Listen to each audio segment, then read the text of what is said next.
C63S'in bagaj hacmi rekabetle karşılaştırdığınızda işte fena sayılmaz. Onur ne yapıyorsun abi? Abi bagajı anlatıyorum. Abi havalimanına geldik. Olsun, neden alsınlar adamlar onu? Sen gel bir elini yüzünü Ya yıka. ama Gel, kanca, gel kanca abi. karşılığı Gel abi. abi gel. Kanca gel. ya.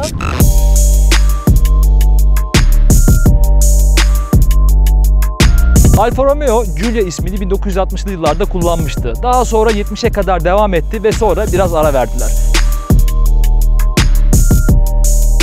2016'nın başıyla itibariyle Giulia tekrar aramıza döndü. 2016'dan itibaren 2 litre benzinli ve 2.2 litre dizel motorla satışa sunulan Giulia aynı zamanda 2.9 litre 600 Nm tork üreten ve 510 beygir gücündeki bu çılgın makineyi hayatımıza soktu. Hemen yan tarafında da siz de göreceksiniz 4 yapraklı yonca ile beraber performansını bu araç kaputun üzerine yerleştirmiş vaziyette. Biz de bugün bununla beraber arka taraftaki pistte neler yapabiliyor bunu izleyeceğiz.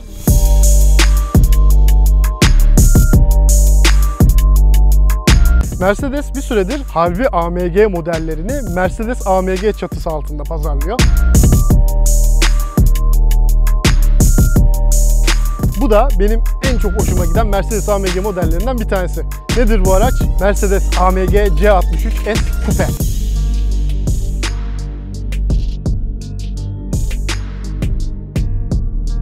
Dışarıdan baktığınızda ne çok güçlü görünüyor ne de çok sade. Görünümünü ben çok beğeniyorum açıkçası. Arkadan itişli ve sadece arkadan itişli. Bu kadar güç demişken bu motor 4 litre hacimli, çift turbo beslemeli bir V8 ve 510 beygir güç, 700 Nm tork üretebiliyor. 0'dan 100 km/saate her iki araçta Alfa'da bu da 3.9 saniyede çıkıyor fabrika verilerine göre. Yalnız bu araçta kalkış kontrol sistemimiz var, Alfa'da yok. Bu araçta yarı otomatik diyebileceğimiz MCT şanzıman var. Otomatikle yarı otomatiğin bir karışımı, ilginç bir karışım. 7 ileri vitesli, Alfa tam otomatik 8 ileri vitesli. Maksimum süratlerde Alfa dövüyor Mercedes'i ama maksimum sürati göremeyeceğiz bugün. Kimin kazanacağı gerçekten çok havada. İsterseniz piste geçelim ve araçlara kozlarını paylaştıralım. Evet arkadaşlar, sonunda araçları arkamıza aldık ve bugün burada ne yapacağımızı size birazcık anlatacağız. Ama zaten siz bunu biliyorsunuz. Daha önce çektiğimiz 2 tane videomuz var sizlere. Fakat birkaç sürprizimiz olacak bugün. Öncesinde ben biraz lastiklerden bahsetmek istiyorum Onur. Pirelli bu iki araca özel lastik gönderdiği P0'lar var 19 inç. Asıl önemli olan Pirelli'nin de çok üzerinde durduğu terzi usulü lastik üretimi. Evet. Şu anda Pirelli 2600'ün üzerinde araca homologi olarak lastik veriyor zaten fabrika çıkışında. Bu lastiklerle geliyor. Bunların 900'den fazlası da P0. Ve özellikle arkamdaki C63S'in üzerindeki lastiklerin gene üzerinde MO yani Mercedes Original logosu var. Evet, yani aldığınız zaman bu lastiklerle beraber tam bir paket olmuş oluyor. Evet. Neler yapacağız bugün hızlıca bahsedelim. Neler yapacağımızdan hemen bahsediyorum. Bir 0.400'ümüz var tabii artık efsane oldu. Bir diğer efsanemiz 0.1000'imiz var. Tamam. Bunu yapacağız. Daha sonra rolling'imiz var ki 500 beygirin üzerindeki araçlarla çok zevkli olacağını düşünüyorum. Bir de fren testimiz var. Evet. Daha sonra bir de sürprizimiz var. Evet arkadaşlar, bugün efsane bir video olacak. Ben çok inanıyorum buna. Çok özel bir sürprizimiz var. İşte geliyorlar.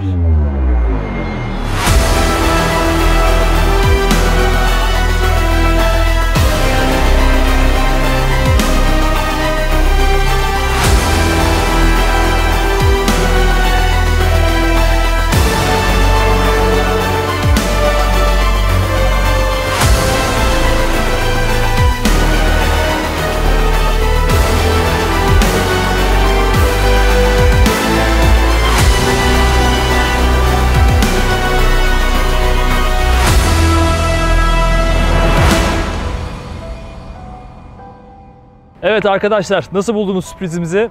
Sağımda reisi pist, solumda ise toprağın çocuğu Orhan Avcıoğlu var. Jason'la beraber bugün kırmadılar bizi. Arkadaşlar çok teşekkür ediyorum buraya geldiğiniz için. Rica ederim. Umarım mutlusunuzdur. Tabii ki. Biraz güneş yapıyor ama. Heyecanlıyız. Bir an evvel gazlamak istiyorum. Değil mi? Ben de istiyorum ya.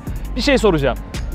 Tabii siz tecrübelisiniz, pistlerin insanısınız, yıllardır yarışıyorsunuz. Daha önce böyle bir deneyim oldu mu? Yani havalimanı gibi böyle upuzun düzlük, 40 metre genişliğinde falan bir drag deneyiminiz oldu mu? Uzun bir gün olacak, öyle söyleyeyim bunu. Benim olmadı, ben bilmiyorum. Göreceğiz. Valla arkadaşlar, arkamızda 2 tane çılgın makine var. Türkiye'de ilk defa biz bunları yan yana denemiş olacağız ve açıkçası ben sonucunda ne olacağını çok merak ediyorum. Evet. İkisi de aynı, hemen hemen her şeyi. Çok yakınlar birbirlerine. Yani kağıt üzerinde baktığında beraber geçeceklermiş gibi görünüyor. Kim hangi arabaya biniyor peki? Nasıl yapıyoruz? Arkadaşlar elimde 1 liramız var. Bu ne işe yarıyor? Sihirli lira. Atatürk ver bir bakalım. Sihirli lira. Evet, Jason alayım. Bir yazı tura yapacağız arkadaşlar, ona göre. Her şey bizde eşit gördüğünüz gibi. Ben Atatürk diyorum. Kimi istiyorsun? Tamam. Sen de başka bir alternatif yok. Dik falan demeyeceksin herhalde, değil mi? Evet. Evet arkadaşlar, atıyorum. Hazır mısınız? Hop! Evet Jason, sen ne seçiyorsun? Aracı seçiyorum. Evet. Ben Mercedes alayım bugün ya. Mercedes diyor zaten ya. Tamamdır. Alfa, hiç fena değil bence. Şansları yok.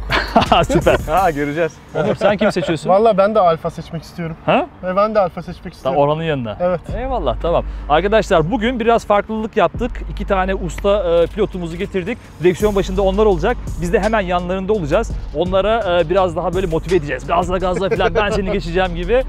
Ama gerçekten ne olacağını hiç bilmiyorum. Fazla da sizi bekletmek istemiyorum. Binelim mi araçlara? Binelim hadi. Haydi. Atlayın. Bir dakika, karıştırmayayım ben gene. Burası benim, tamam.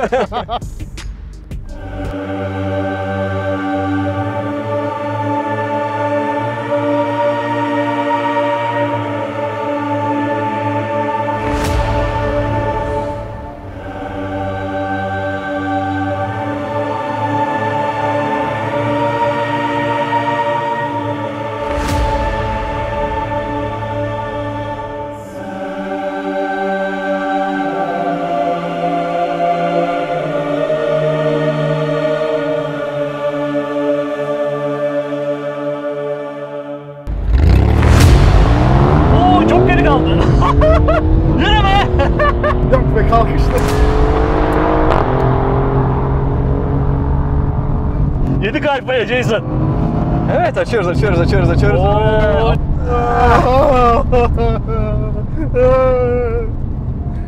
Yok abi, kalkışı biraz daha iyi gibi. Süper. Ama şöyle bir gerçek var. Bu araçta launch kontrol olması hakikaten Evet, çok büyük avantaj büyük bir yani. avantaj.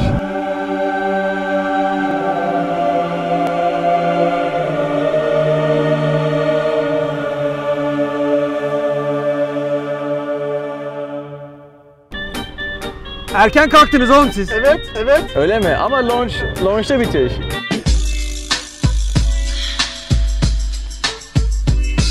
Bariz bir Erken saniye. kalktınız. Yarım saniye erken kalktınız. Bence yarım saniye sen geç kalktın. Bence yarım saniye sen geç kalktın.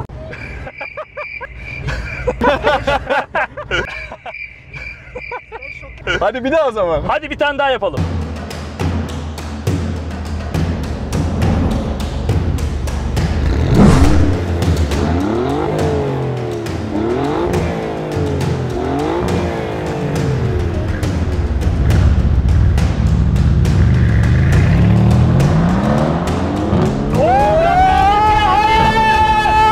Jason, ne yapıyorsun?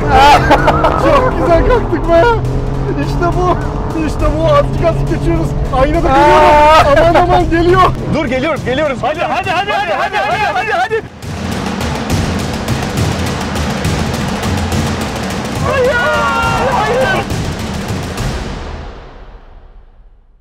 Geçemedi. Biz geçtik, işte bu. İşte bu 0-100 kaç diyor? 5.1 diyor. Ya var ya. Burada ne oldu biliyor musun? Bizim launch control düzgün çalışmadı. Çok uzun kaldık o yüzden. Jason, bu ikinci çamur. Birincisi önce kalktı diyorsun, sonra... Hayır. Bizim launch control devreye girmedi orada. Niye biliyor musun? Çok uzun kaldık ya. Of. Bak, pis bir sırıtma var, ikisinin de yüzünde pis bir sırıtma var. Şöyle yapalım. Loser yapalım. Loser. Tebrik ediyorum. Ne oldu? Launch control bir faz atladı böyle. Evet, aynen öyle. Yaptı. Aynen öyle oldu. Abi bizim bant bitiyor. Mecbur burada keseceğiz. Yapacak bir şey.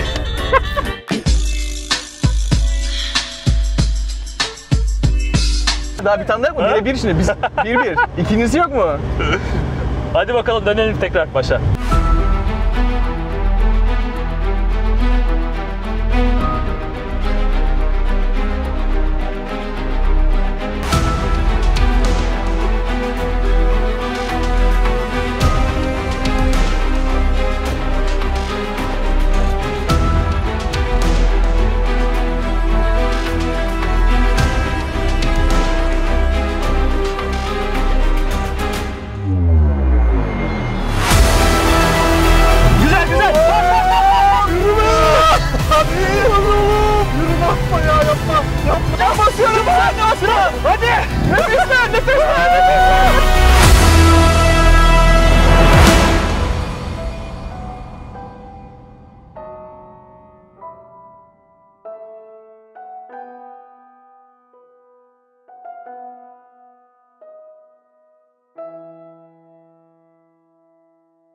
Onlar 4-9 falan gördü herhalde. Bence git Herhalde. yürü git abi. Seni niye tebrik ediyorum biliyor musun? Çünkü launch control yok sende. Bende öyle bir lüks var. Bir dakika. Ayağına sağlık Bir gerçekten. saniye. Onurcuğum sen de aynı hareketi yapar mısın bana? Neyi? Yani bir tebrik et. Yok. Bak görüyorsunuz değil mi? Onur Yok işte. oranın ayağına sağlık gerçekten. Bu arada bir şey söyleyeceğim. Gerçekten arka lastiğinizdeydik. O kadar. Yani Evet, daha öyle. fazla yok. Biz burada çığlık atıyoruz zaten. Ben tutuyorum, beni tutuyor, beni tutuyor, ben tutuyorum. Ama burada şu da ortaya çıktı. Onur benden daha ağırmış. Yok öyle bir şey. Yok öyle bir şey. Evet arkadaşlar. Tebrik ediyorum. Şimdi beraber özür dilerim. 2-1 biz kazandık 0-400'de. Şimdi nereye gidiyoruz? Hadi 0-1000'e gidelim. Hadi.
Geçtik mi geçildik mi biz? Kim aldı ben de farkında değilim. Ben launch'e bile girmedim çünkü beklemiyordum şeyi. Öyle mi? Launch kontrole bile başladım. Direkt ayağımı frenden çekip gaza Ama bastım. güzel bir... Çok iyi yürüyorsun Erman abi. Abi iyi gidiyor. Mercedes şu anda yani bir tık önde bence.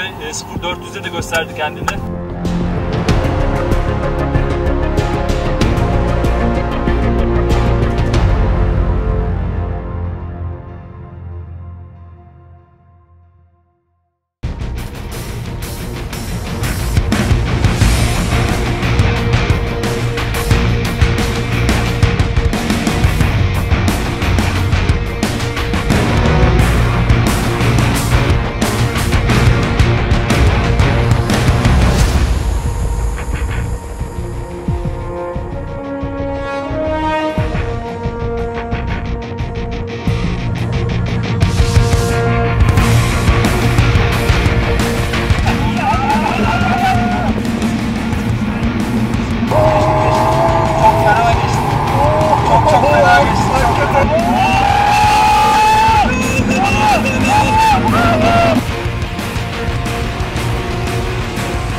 Çok iyiydik ama ya bir şey oldu.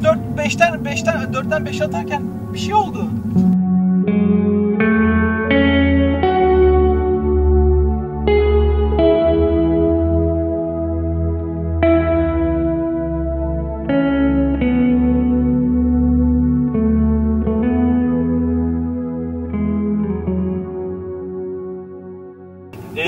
Nos falan mı açtınız? Ne yaptınız? Biz abi klimayı kapatıyoruz. Biz öndeydik. 4'ten 5 atarken araba yıldı bizde. Aynen yıldız siz. Tebrik ediyoruz arkadaşlar. Tebrik ederiz. Tebrik ediyorum.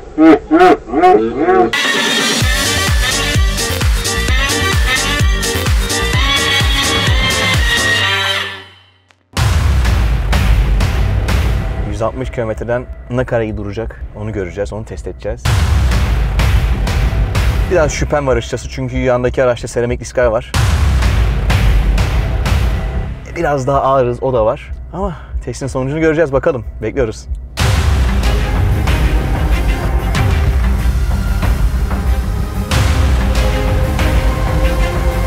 Alfa ilk fren testini deneyecek.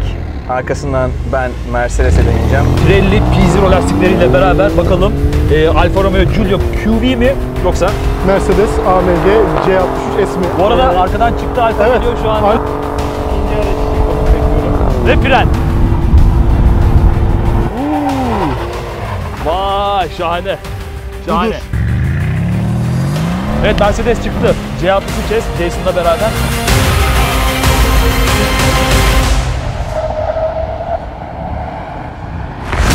Yes! Yes! Ne oldu karbon Bir dakika. fiberlere? Ne Ne oldu? oldu bir dakika? Bu ne böyle? Bu ne Günün böyle? zaferi arkadaşlar. Hiç böyle şey olur mu? Bir dakika ya.